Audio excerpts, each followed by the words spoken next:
How to buy XRP on OKX Wallet. Hello guys, this is Atticus and welcome back to another tutorial video. In today's video, I'll teach you guys how you can buy XRP on OKX Wallet. So before we begin, if you're new to our channel, head down below and hit the subscribe button so you don't miss out on our future videos. Now let's begin. So the first thing that you'll need to do is open up your OKX Wallet.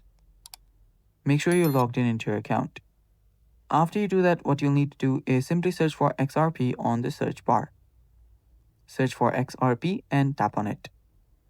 After you open it up, you'll find its market cap, max supply, and stuff like that. So after you find your XRP, you can then start with the sending process or buying process. So to buy it, what you'll need to do is tap on this swap option. Head over to buy and type in the amount that you want to buy. Then from here, you can select your BNB chain. After you do that, you can then select how much you want to buy.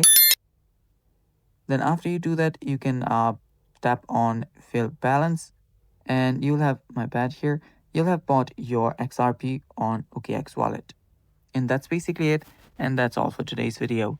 Thanks for watching. Stay tuned for more upcoming videos and bye-bye. Take care.